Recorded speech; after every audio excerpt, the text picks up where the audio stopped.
Crushing the meta.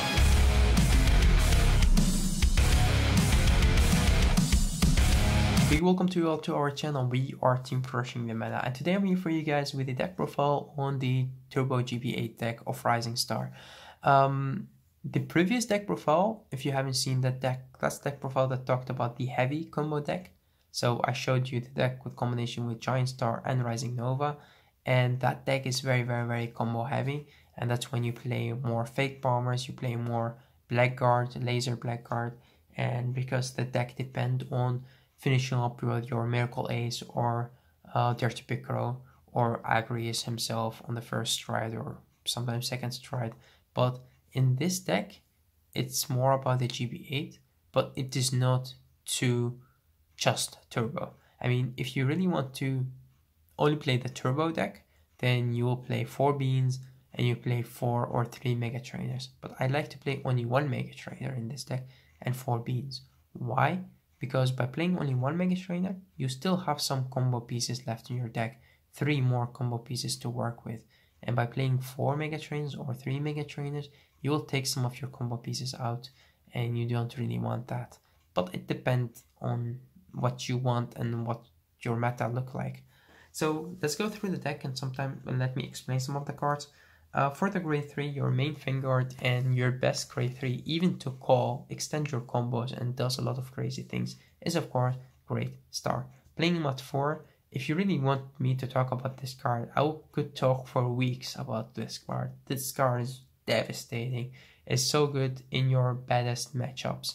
I always say that the star of the team will be a star when you play against your hardest or worst matchups, and that's when this card will be really good against Link Joker, against Kagero, against Mega Colony, and like everywhere bad matchup that you have, this card does help out a lot by being a Vanguard and being a Vanguard.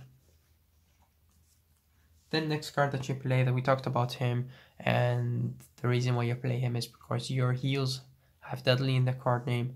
But this card have seen plays before that just to get your 10k to your hand if needed. So yeah, that's why you play 4. Talking about the 10k Dudley, I don't play him. I play Mason.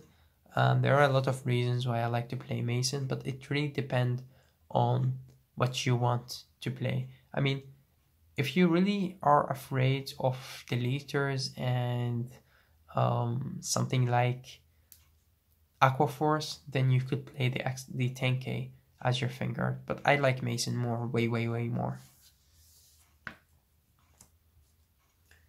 Next, for the grade 2s, this deck will fall into 2 categories. The first one is people that like to play Mayhem Tiger, and the second one is people that like to play Blackguard. Me, myself, I do like Blackguard, but at least at 3. I don't like him at 2, I like him at 1, but I don't like him at 2. I like him at 3, because in most situations, you need to have 1 in your deck and 1 in your hand to do the whole combo all over again. But in this deck, you don't really get any advantage from the Blackguard. Sometimes in your Dirty Piccolo turn, you can get him out with the fake bomber to get the counter charge and attack 1 more time. That could work. It does work. So playing 1 is okay in my opinion. You could play 2 or 3 if you want to, but I like to focus more on the Mayhem Tiger. Why? Because with the Mayhem Tiger there are a lot of combos that you could do with Mayhem Tiger and Eliza and with Rising Star to able to get sometimes 7 or 8 attacks with the Mayhem Tiger. And by getting 8 attacks with the Mayhem Tiger, your opponent would never be able to stop all of those. And that would mean, like, with having 6 cards or 7 cards in your hand, or sometimes 8 cards in your hand, because that's really possible in your GBA turn. Sometimes you even have 10 or 12. You can make small attacks, but when you make Mayhem Tiger attacks, that's when your opponent will be destroyed. So that's why I like to play 4 Mayhem Tiger. I think most people would like to play him at 2 or at 3 now, but I still like to play him at 4. I mean, that card is way too good. Let's be honest, this is the most broken common in Spike Brothers. I mean, maybe in the whole game, but just being a common and having this skill is just too good.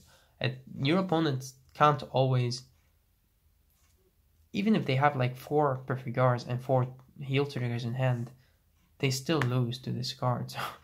So next, of course, I like to play 2 Axe Divers. The Axe Diver comparison to the Blackguard, the Axe Diver give you advantage in your GB8 turn. The Blackguard could give you advantage by giving the Frogger extra 10k each time and getting out anything from your deck, but it costs you a Counterblast and a card from your hand, so it's the same as GB8 skill. But the Axe Diver, on the other hand, he does help out a lot by just Counterblasting 1, Soul Blasting 1, which the Soul Blast is very good, the Counterblast is but to get out cards like Tear, like when you get Tear out and you have another Rhaegar to attack with, you attack first with Tear, you call him, you unlock, you attack first, then you attack with the other Rhaegar, go into the Soul, get the Axe Diver, bind and call the Tear, unlock something else. That's why I always like to keep the Tear in the front row, attack with it and leave it there, or just leave it there and not attack with it, and then you attack with the other one until they use the G-Guardian to lock you the back row, or you use the G-Guardian the second time to lock your back row. That's when you will use the Axe Diver to bind him and call him back and attack with him. And after that, if you don't have any Axe Divers left in your soul, in your deck, then you could put him into your soul and call something else. But the 2 Axe Divers are perfect. The Axe Diver does help out a lot by abusing the parkour, by abusing the lethal forward, and by abusing the cheetah. So that's why I play 2 Axe Divers.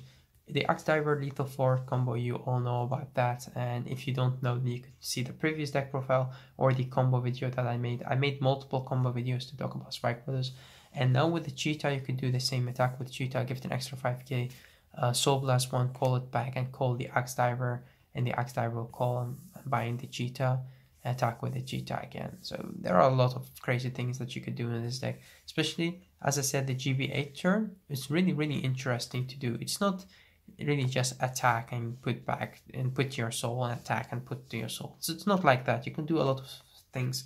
It's all thanks to the Giant Star, actually, because he could get you 2 more attacking units again. So that's it for the grade 2s.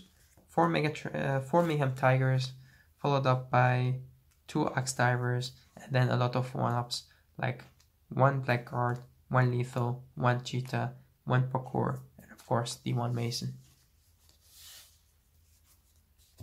For the grade 1s, I like to play 1 Tier, still like to play him, give you the counter charge, especially with the lineup that I play as my G-Zone. Really good against the other Kree Elemental that costs you a Counterblast for every attack.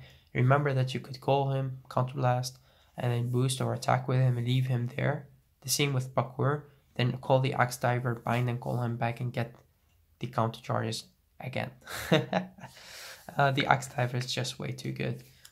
That's why I like to play the Parkour, but mostly he's just here for your Dirty Picker turn to get your Counterblasters back and to have more attacks.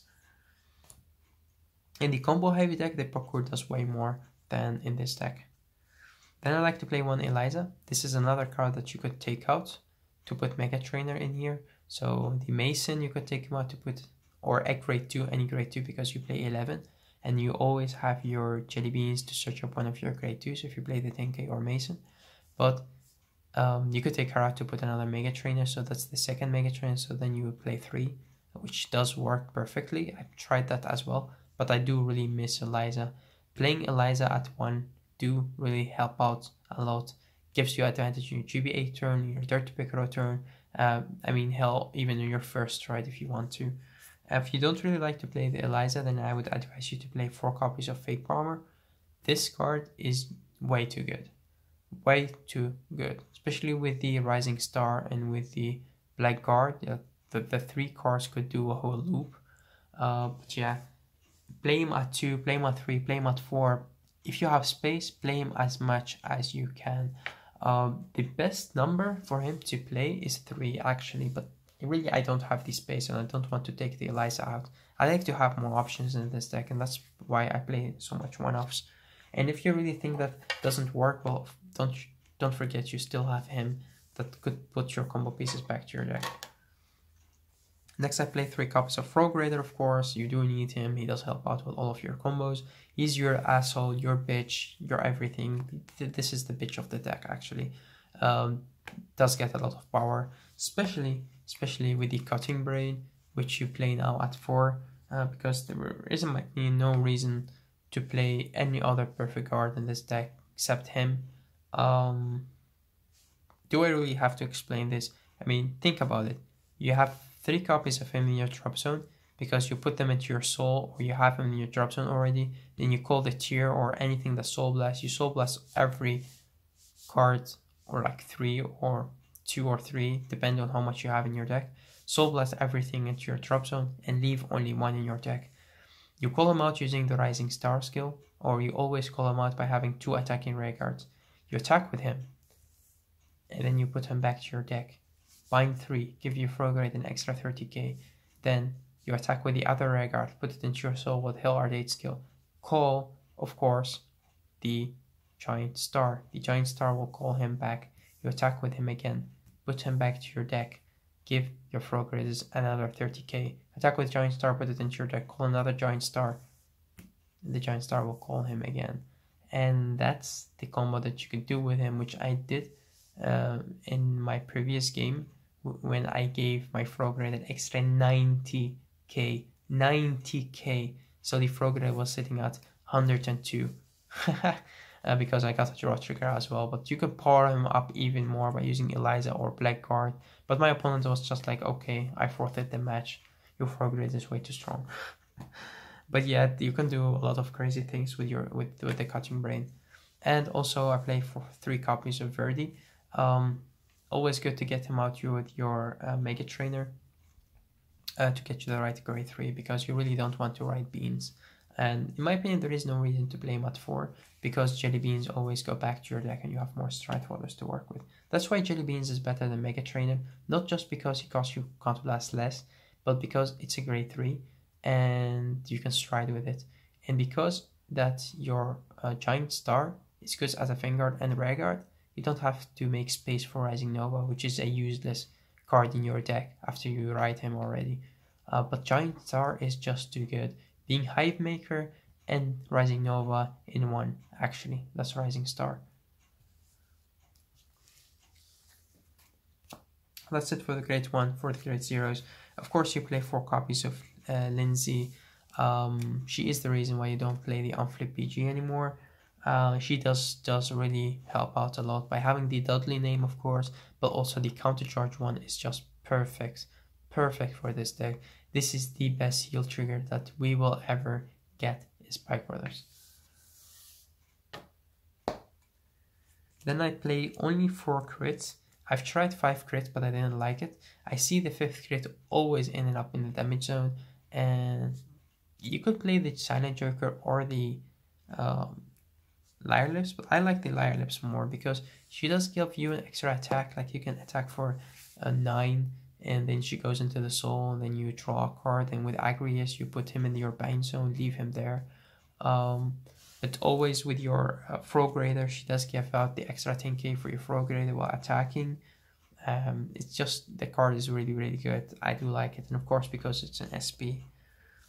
And the reason that I am thinking about taking the Dudley Schemer out is because it's a 4k and doesn't really work well with her. But the 5ks work better because you can make the 9k column. But at the same time, I do like the Dudley Schemer because I don't play Miracle Ace in this deck, so you really don't need the soul. Sometimes for your Mayhem Tiger, but in most situations you don't really need the soul. But the reason why I still like him is because he gives the extra 3k to your Frog Raider.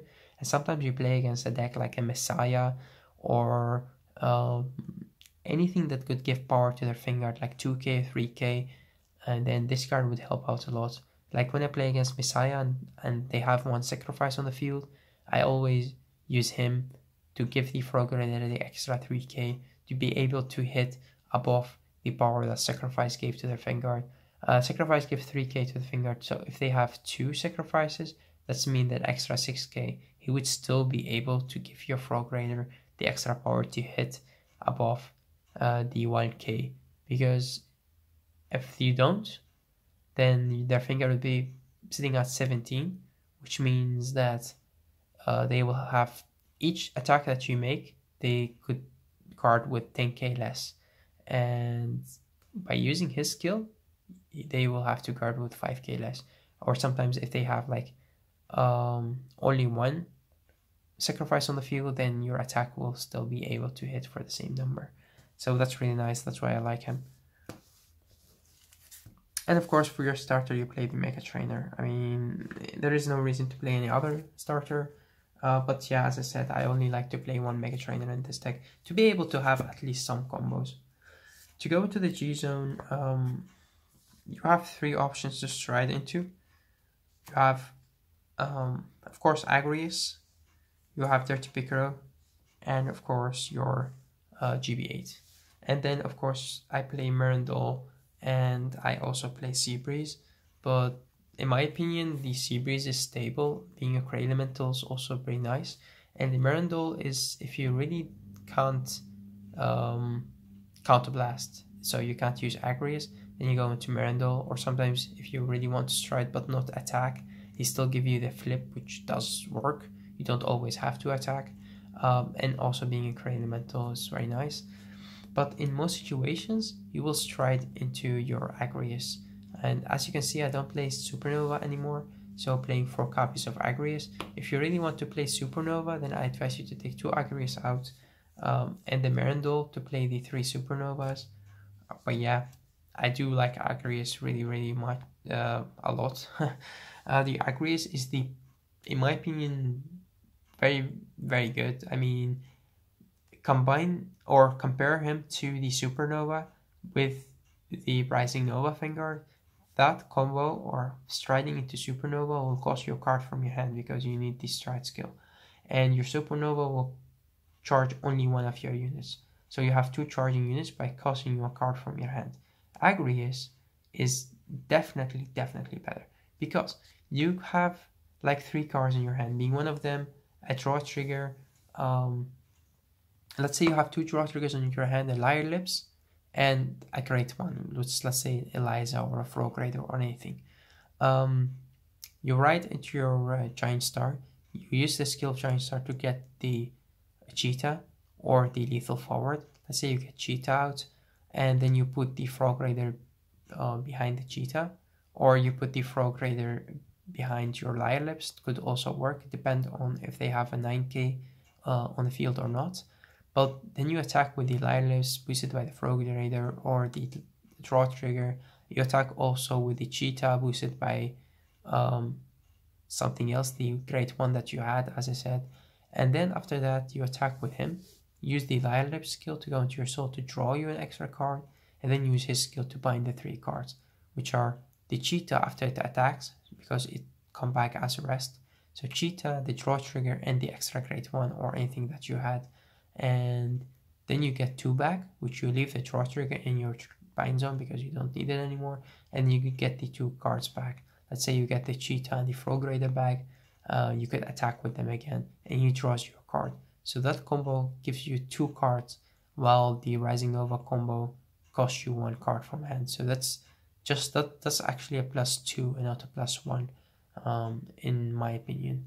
And from there, of course, you charge the 2 units that you called back. If you already G-guarded the first turn, then you stride into him, that's even better because he will be able to call 4 units back, and that's perfect to fill up your whole field. But the thing is, the reason why he's so good is that actually he charged the unit and give you extra attack. So you call a grade 1 and a grade 2, you attack for 16k to their Vanguard, does nothing. The attack still costs them 10k to guard. And after that, you bind the 2, call them back, and charge them. With Supernova, you just charge them. You don't get the extra attack. And you could always charge 1 on your first stride. But with him, you charge 2 on your first stride. So that's why he is a killer. So I explained why he's so good. And of course, as I said, so I play him at 4, 1 Mirandol, 1 Seabreeze, 2 copies of Dirty Piccolo. Still like this card a lot, especially against OTT, because in my opinion, this is one of the cards that gives Spike Brother a lot of advantage. If you really have nothing in hand and you think that drawing the extra 3 card will not help you to finish up with your GB8, most situations it does. But let's say you really can't do anything, you stride into him and put 1 card into from your hand into your soul, you get your whole field, and you extend your combos by calling the Tier, calling the Brogger, calling the Fake Bomber, calling the Eliza. You really have a lot of options to work with. I love having him at 2. As I said, if you really want to play the Supernova, you could take one of him out, but I really don't want to take him out. And there is, in my opinion, no reason to play the Miracle Ace in this deck. Miracle Ace costs you 2 counterblasts, and Dirty Piccolo costs you 2 counterblasts. With Dirty Piccolo, you could always get the Tier and get your counter charges back. Of course, the Mon of the Hour, the GB8. Hellwar 8s, I'm thinking about playing 2, but really never, nobody, and I really mean nobody, could survive him. Or even if they survive him and after that win the game, it's really not possible if you play the deck right. But he's just too good, and I mean the best GB8 in the whole game. Is he unfair? Yes, definitely he's unfair. But yeah, what did you expect from Spike Brothers? Nothing is fair in this deck.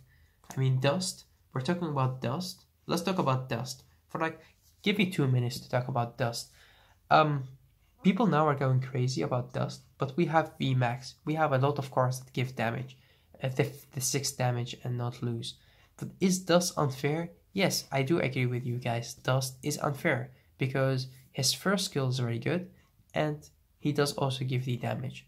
Well, yeah, of course, they didn't really have to include the damage, but the damage being able to do the 6 damage is really not that bad. I mean, people now are thinking, yeah, but because you can just finish your opponent off. Well, yeah, it's stupid, because if you're playing as Narukami, we all know that you leave yourself at 4 damage. You never take the 5th damage because you will lose into VMAX. So you always leave yourself at 4 damage. And that's the thing that we now have to do against Dark Regulars, Spike Brothers, Gear Chronicle, Pill Moon. Leave yourself at 4 damage. Think that they got a critical trigger in the early game. The first drive check is always a critical trigger. Think about that, and you always have 1 extra damage. Just play with that. Is it really that bad? No, I really don't think so. But is Dust unfair? Yes, but not because of the damage that he does. It's because of his first skill. His first skill is too good. The damage skill is nothing. Really, guys, the damage skill is nothing. The first skill is everything. Well, that's it, 2 minutes. So, let's go to the G Guardians. So I play 1 Desmiel, 1 Racketon, or Drop and Draw. His name is Drop and Draw. 1 Desmiel, 1 Drop and Draw, and 1 any other Grey Elemental that you want. Why do I need to play 3rd Grey Elemental? Is because of Tier. I need, if I didn't stride into Dirty Piccolo to flip something, and I didn't go to Merindol to flip something, so I don't have any Grey Elementals face up in my G zone because I went Agrius, and after Agrius I went GB8, then these are the 3 cards in your G zone that could give you the counter charge. And that's the reason why I like to play 1 more Grey Elemental. Does it really have to be him? No, it doesn't. You could play 1 more Seabreeze if you want to, Desmiel I mean, if you want to. You can play 1 more of the Drop and Draw. I mean, you could play the different art if you want to. You could play anything that you really want. You could play Screw if you want. But yeah, I like him because he does sometimes help out in some situations. Like sometimes your opponent have like 12 or 13 cards in their hand, and they have a very strong rag out that they attack with. Use his skill, discard anything because you have a lot of draw triggers in your hand. And if they have 12 cards, you could get like an extra 30k, which is very nice. Why not? So it does help out. I didn't really use him yet, but as I said, just an unflipper in your G zone. If you really don't want to use him, then I advise you to play 2 copies of yeah, they changed his name, so let's just call him Reggaeton. Or yeah, his name is Reggaeton? Hecaton. Let's call him Hecaton. But I play only 1. If you want to, as I said, take out the Grey Elemental, then you could play 2. But in this deck I like to play 1. In the combo heavy deck, then you need to play him at 2 or sometimes even at 3 because you really want to put your combo pieces back to your deck. But in this deck, I like to play him at 1 because normally you can only use him once, and after that you go 2 Lionesses.